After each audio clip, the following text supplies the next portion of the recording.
NDA की प्रत्याशी द्रौपदी मुर्मू देश की 15वीं राष्ट्रपति होंगी। वो इस सर्वोच्च संवैधानिक पद पर पहुंचने वाली देश की पहली आदिवासी और दूसरी महिला राष्ट्रपति होंगी। एनडीए की प्रत्याशी द्रौपदी मुर्मू ने यूपीए के उम्मीदवार यशवंत सिन्हा को तीसरे राउंड की गिनती में ही हरा दिया।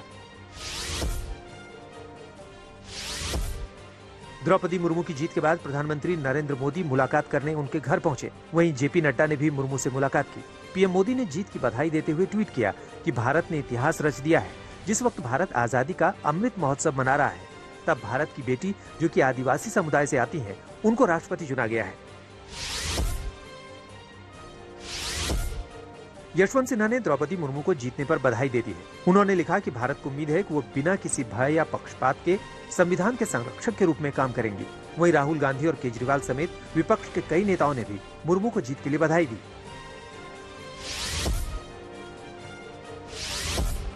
मुर्मू की जीत पर दिल्ली से लेकर देश के अलग अलग हिस्सों में जीत का जश्न मनाया गया। लोगों ने मिठाई बांटी, वहीं आतिशबाजी की गई। ढोल नगाड़ों के बीच आदिवासी पारंपरिक नृत्य भी देखने को मिला।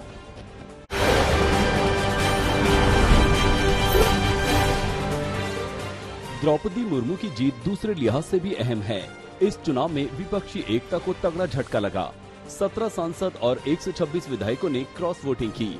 इस तरह द्रौपदी मुर्मू को 64% वोट मिले, जो एनडीए और इसके समर्थक दलों के वोटों से ज्यादा थे। मुर्मू 25 जुलाई को राष्ट्रपति पद की शपथ लेंगी।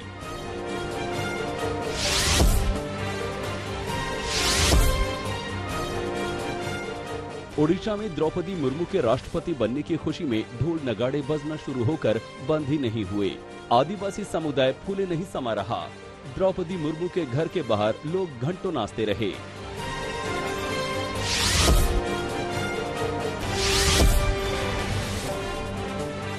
अंधेरा होने से पहले ही मुर्मू के गांव में दिन में ही दिवाली मनाई जाने लगी, पटाखे फोड़े जाने लगे। Draupadi Murmu Shri Aurobindo integral education research centre में पढ़ाती थी। यहाँ भी जमकर जश्न हुआ। बच्चे खुशी से दिन भर नाचते रहे।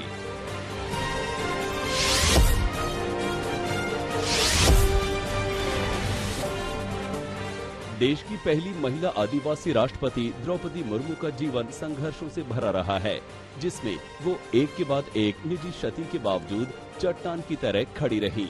साल 2010 से 2014 के बीच द्रौपदी के 2 बेटों और पति की मौत हो गई थी।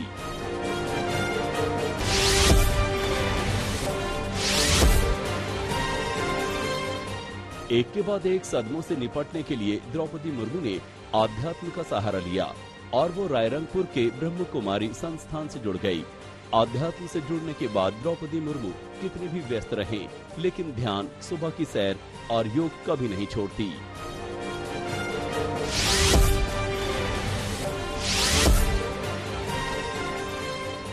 बीस जून को 64वां जन्मदिन मनाने वाली द्रौपदी मुर्मू ने ओडिशा सरकार के लिए क्लर्क की नौकरी की। वो सिंचाई ऊर्जा विभाग में जूनियर सहायक थी। इसके बाद वो कई सालों तक शिक्षक रही।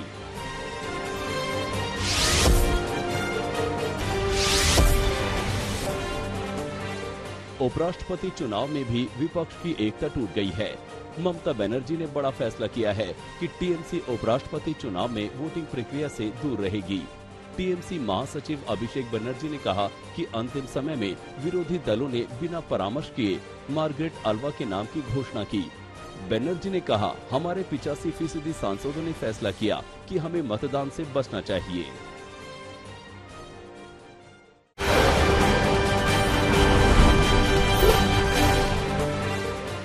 नेशनल हेराल्ड मामले में ईडी ने कांग्रेस अध्यक्ष सोनिया गांधी से करीब 2.5 घंटे पूछताछ की। सोनिया को फिर से पूछताछ के लिए 25 जुलाई को बुलाया गया है, जिसके लिए ईडी ने नया समन भेजा है। ईडी दफ्तर जाते वक्त सोनिया के साथ राहुल और प्रियंका गांधी भी मौजूद थे।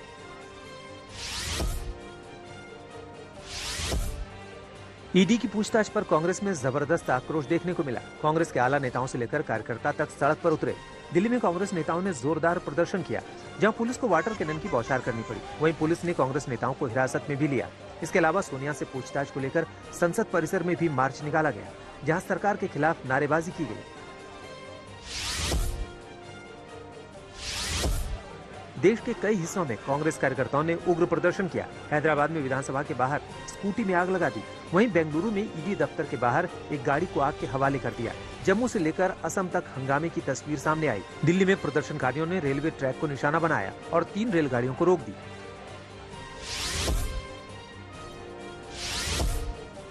कोलकाता में ममता बनर्जी ने शक्ति प्रदर्शन किया। भारी बारिश के बावजूद टीएमसी ने शहीदी दिवस रैली की। भारी बारिश के बीच हजारों की तादाद में टीएमसी कार्यकर्ता ममता बनर्जी को सुनने आए। उनका हौसला बढ़ाने के लिए ममता बनर्जी ने कहा, ये बारिश बीजेपी को बहा ले जाएगी। उन्होंने विपक्षी राज्यों में सरकार गिराने को लेकर बीजेपी को चेतावनी दी। ममता ने कहा, बंगाल में रॉयल बंगाल टाइगर है। वहीं ममता बनर्जी ने कहा कि वो झुकेंगी नहीं।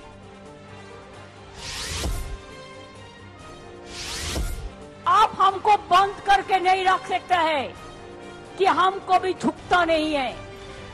हम देश में झुकता है, हम देश का बात पे झुकता है, लेकिन हमको ईडी से मत डराओ, हमको सीबीआई से मत डराओ, हमको रुपया बंद करने से मत डराओ, ऐसा बात मत करो।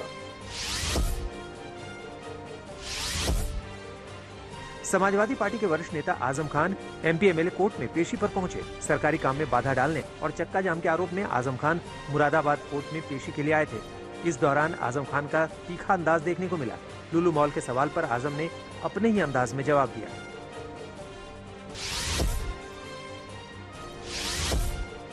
यूपी सरकार में मंत्रियों के बीच नाराजगी के बीच राज्य मंत्री दिनेश खटीक ने लखनऊ में सीएम योगी से मुलाकात की। खटीक ने इस्तीफे की अटकलों के बीच ये मुलाकात की। इससे पहले खटीक ने दिल्ली में जेपी नड्डा से भी मुलाकात की थी। योगी से मिलने के बाद खटीक ने कहा कि मैंने अपनी समस्याएं सीएम को बताई, जिसके बाद उन्होंने आरोपी अधिकारियों पर कानूनी कार्रवाई का भरोसा दिया।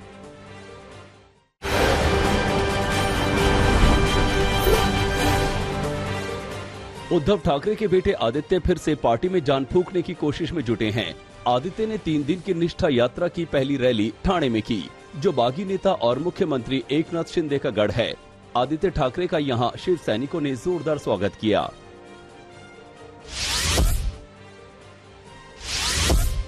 एकनाथ शिंदे शिवसेना के विधायकों, सांसदों, नगर सेवकों को अपने पाले में करते जा रहे हैं। वहीं आदित्य ने ठाणे में पार्टी के लिए नए सिरे से लोगों को जोड़ रहे हैं, जनसंपर्क अभियान कर रहे हैं। आदित्य ने कहा कि उनके पिता को तब धोखा दिया गया जब वो बीमार थे, उनकी सर्जरी हुई थी। म्हणून त्यांच्या वेदना बघितलेल्या आहेत की बेडमधून हलता येत नव्हतं, तरी देखील ते हॉस्पिटल बेडमधून मंत्रिमंडळाची बैठक केली आणि लोकांची सेवा करत राहिले।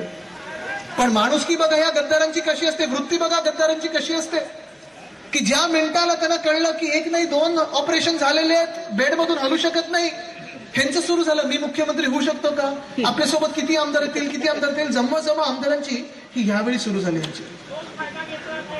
ह्याला शिवसैनिक म्हणतात, ह्याला निष्ठावंत म्हणतात।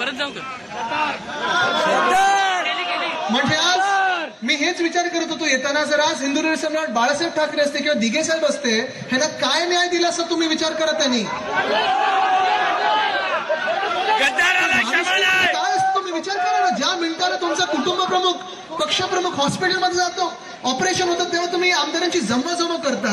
आणि ज्या माणसाला जेव्हा कोविड होतो, ज्या माणसाने 24 तास या महाराष्ट्राला कोविड पासून वाचवलं आहे, आपल्याशी सत्य बोलत राहिला, आकडे लपवले नाहीत, त्या मिनिटाला ज्या माणसाला कोविड होतो तेव्हा पक्ष फोडून शिवसेना फोडायच्या मागे लागतात। ते तुम्ही विचार करा, काय ही माणुसकी, काय हे राजकारण असेल, किती घाणेरडं राजकारण झालेलं आहे। आणि म्हणूनच मी तुम्हाला पुन्हा एकदा विचारलं, हे तुम्हाला सगळं पटणार आहे का? हेच राजकारण मला देखील पटत नाही, कारण मी आज 32 वर्षाचा आहे आणि मी आज विचार करतोय की आपण कमी। राजस्थान के कई इलाकों में बाढ़ का कहर देखा जा रहा है। सीकर में तेज बारिश के बाद सड़कों पर सैलाब सा मंजर दिख रहा है। फतेहपुर में सड़कों पर कई फीट पानी भरा है, जिससे वहां नाव चल रही है। हेरिटेज हवेली में भी पानी भरने से काफी मुश्किल हो रही है, उसके दीवारों को भी नुकसान पहुंच रहा है। रेस्क्यू टीम लोगों को सुरक्षित ठिकानों पर पहुंचा रही है, साथ ही घर में कैद रहने को मजबूर लोगों को जरूरी सामान भी मुहैया करा रही है। जिन लोगों ने सैलाब को पार करने की कोशिश की, उनकी गाड़ियां बंद हो गई, जिसके बाद उन्हें धक्का लगाना पड़ा। रिहायशी इलाकों में पानी भरने से बीमारी का खतरा भी बढ़ गया है। लोगों में सरकार और प्रशासन के प्रति नाराजगी देखी जा रही है। उत्तराखंड के कई जिलों में बारिश के बाद लैंडस्लाइड का खतरा मंडरा रहा है।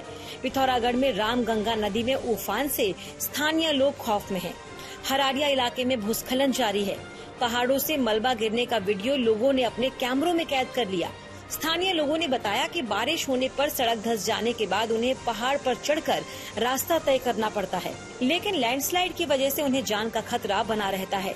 पिथौरागढ़ के द्वालीनगर में खतरनाक वैकल्पिक रास्ते से गाड़ियां गुजरने को मजबूर हैं। यहां 8 जुलाई को बादल फटने के बाद वैली ब्रिज बह गया था। मुनस्यारी को बागेश्वर से जोड़ने वाली मुख्य सड़क धंसने से 12 घंटे तक यातायात बाधित रहा। हर साल पिथौरागढ़ के चौकरी को मुनस्यारी से जोड़ने वाली सड़क का हिस्सा रामगंगा नदी बहा ले जाती है। यहाँ कई ऐसी सड़कें हैं जिनकी मरम्मत BRO कर्मचारी हर दिन करते हैं, जिसे रात में बारिश उजाड़ देती है। उत्तराखंड के बागेश्वर जिले में भी लगातार लैंडस्लाइड से लोग खौफजदा हैं। कपकोट में जबरदस्त बारिश के बाद भूस्खलन हुआ। लैंडस्लाइड से पूरी पहाड़ी खिसक कर नीचे आ गई, जिससे 100 मीटर सड़क का हिस्सा धंस गया। लैंडस्लाइड के बाद बर्बादी के निशान देखकर लोग हैरान हैं। कपकोट में मूसलाधार मुसीबत से 6 सड़क पत्थर और बोल्डर गिरने के बाद बंद है। सबसे ज्यादा नुकसान डफोट को जिला मुख्यालय से जोड़ने वाली सड़क को हुआ। पहाड़ी खिसकने से डफोट मोटरमार्ग का बड़ा हिस्सा लैंडस्लाइड की जद में आ गया। करीब 20 गाँव का संपर्क जिला मुख्यालय से कट गया। दरअसल कुदरत के कहर के बीच पहाड़ियां कमजोर हो गई हैं, जिससे अब बारिश आफत बन गई। सड़कों से मलबा हटाने का काम लगातार जारी है। महाराष्ट्र के कई इलाके पानी का प्रकोप सह रहे हैं।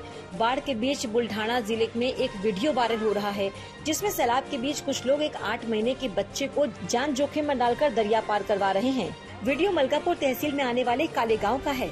वीडियो में दिख रहा है कि एक महिला अपने 8 महीने के बच्चे को एक बड़ी से ट्यूब में लेकर बैठी है। बच्चा लगातार रो रहा है, उसके सिर पर पट्टी बंधी है। गांव के 2 युवक और बच्चे का पिता ट्यूब के सहारे दरिया को पार करने की कोशिश कर रहे हैं। इस गांव में प्राथमिक स्वास्थ्य केंद्र तक नहीं है। झूले से गिरने की वजह से बच्चे के सिर में चोट आ गई थी। इस गांव से असुला गांव को जोड़ने वाले पुल पर पूर्णा नदी का पानी बह रहा है, जिससे सड़क मार्ग बंद है। हरियाणा के यमुनानगर में मानसून ने सरकारी दावों के पोल खोल दी। कई पौष इलाके भी बारिश के बाद पूरी तरह जलमग्न दिखाई दिए। सड़कों और रिहायशी इलाकों में कई फीट तक पानी भरने से लोगों को काफी मुश्किल हो रही है। पुलिस बूथ भी सैलाब के बीच घिर गया। कई लोगों की गाड़ियां बंद होने के बाद वो धक्का लगाते नजर आए। आम आदमी पार्टी ने अनोखे ढंग से विरोध प्रदर्शन भी किया। आप कार्यकर्ताओं ने मॉडल टाउन की सड़क पर घुटनों तक जमा बारिश के पानी में नाव चलाकर बीजेपी सरकार पर तंज कसा और मौजूद विधायक और मेयर को राफ्टिंग की सुविधा देने के लिए धन्यवाद देते हुए चुटकी ली।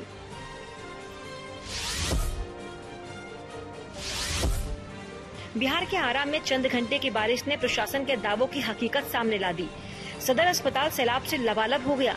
यहाँ तक अस्पताल के इमरजेंसी में भी पानी भर गया, जिससे मरीजों के साथ मेडिकल स्टाफ को भी काफी मुश्किल का सामना करना पड़ा। सदर अस्पताल में ECG रूम से लेकर सर्जिकल वार्ड तक में पानी भरा दिखा।